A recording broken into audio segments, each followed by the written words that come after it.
Oh wait, the clicker's here. So I just hit like next to go on. Mm-hmm. Okay. The Future of Olivia DeSilvo by Olivia DeSilvo. So I feel like before you fully can like determine my career path, you have to like really understand who I am as a person. So my name is Olivia DeSilvo. I am currently a senior and I am 21 years old. I just want to include my hobbies, which include riding my bike, being outside in warm environments, taking baths, spending time with friends and family. Huge fan of Long Island. I love Good Morning America. Robin Roberts is an icon. And going to Fresh Time and Goodwill. Preferably not the Goodwill in Muncie, but I'm flexible. My interests include Harry Styles, cheese, polka dots, Bob's Burgers, preferably Tina, white wine, Christmas sweaters, Kelly Ripa, that's always at 9 a.m. after GMA, warm environments, feminism, cycle lanes, Coupon, Chipotle, and Switzerland. I plan to go to graduate school prior or after I graduate from here in May, so I would like to start in fall of 2019. Kind of going down two pathways, but they can definitely be put into one. The first one is getting a Master's of Arts in Student Affairs. The reason why I like this, I'm already a resident assistant on campus, so I have a lot of experience within student life, student development, and definitely you have to have a love for it, and I believe I do. So within student affairs, you can get into higher education. Concentration, it kind of varies based on your location. So in more of like the East Coast, Midwest-ish, it's like administrative based. So that would involve a career in like advising, financial aid, stuff like that. Down south and even in the Midwest somewhere, it's a little bit more counseling based. That's also a path that I'm interested in, so a lot more with the students and the one-on-one communication aspect of it. And then the third one, I loved these programs. They were more social justice based, and then those are out in the West. The hard part about those programs I was finding was it looked like getting assistantships or tuition covered was difficult just because they were out West, so kind of the programs. So that was kind of the unfortunate part of these awesome programs, that it was like half tuition being covered because my goal is to not pay for my graduate school. And then obviously I'm a communications major, so I would love to further my education within communications. So with this path, it's kind of an artsier side of the field. You can get into media and journalism. But I think for my path, I am looking more at research, teaching in a formal classroom setting. And what I'm finding, like with a student affairs and communications track, is I'm not stuck in one area. So that's obviously like really reassuring as I try to make this decision of whatever I do. I can kind of do a little bit of both, but I'm definitely, as of right now, leaning more towards communication. Just because of the flexibility, and I think I will have a little bit more success within it.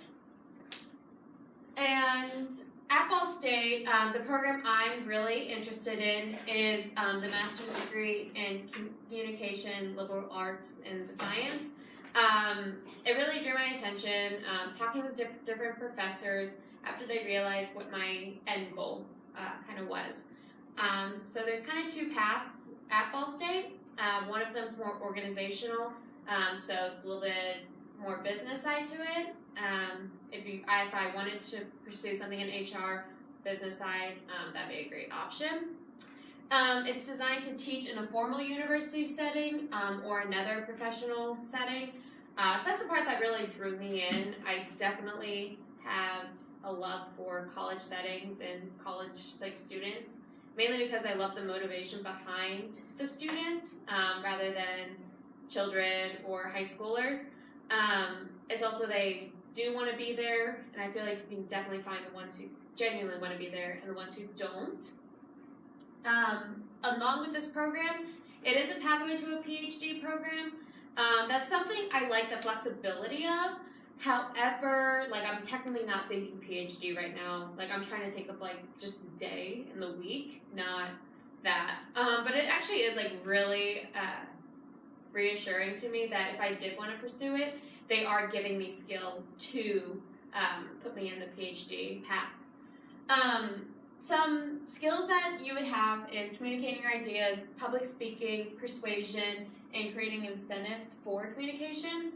I loved this because I feel like it was a mix of my favorite classes within my undergrad, but now at like the graduate level. COMM 210 was it was my personal favorite class. Persuasion and even like conflict classes. So I guess like with it, I really love the class I'm in now. It would be cool to just kind of build from it. And then classes that I would take would be Introduction to COMM Studies, Qualitative Research, Theories in Rhetoric, and Criticism. So, and then why my like communications degree like would help me if I do plan on going to graduate school and end up being like a professor at the college setting. I was researching what a professor skill needs. So you would need high levels of verbal and nonverbal communication, organizational skills, planning class materials, publish work, and conduct research. Those are like the primary responsibilities of a professor. And I guess reading it, I didn't feel overwhelmed with it. It did sound exciting as something I would do the rest of my life. And then I feel like what the Ball State CCIM program has taught me, I've been involved in a few immersive learning opportunities.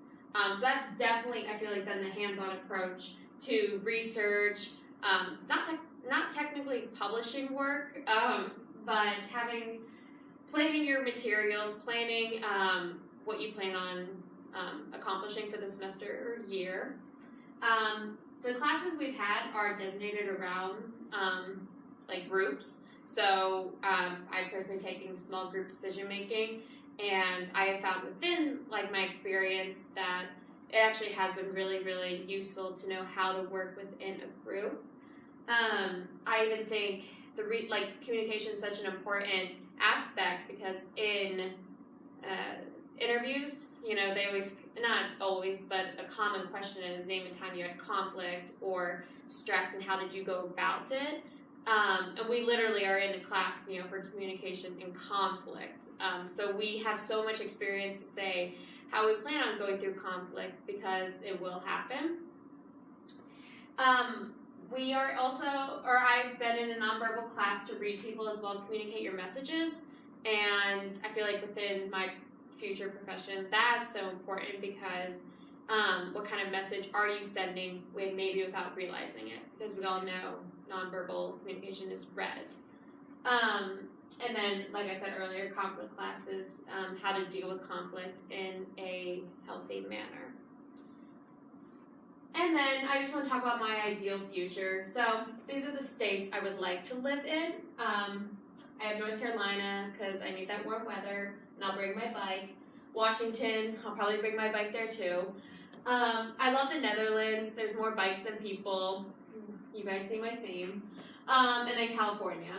I put Ball State. Obviously, I'm not trying to stay in Muncie, Indiana. However, I would like to be at a college setting. That's really exciting for me. And then I put Harry Styles on there because I see him in my future, whether he knows it or not. And then I put a cat because, like I said, I love Kelly Ripa, and I want a cat to name Kelly Ripa. I put this open area because I don't necessarily see children. However, within being a college professor, there could be room to have a family and still have a job. And that's my professional career path.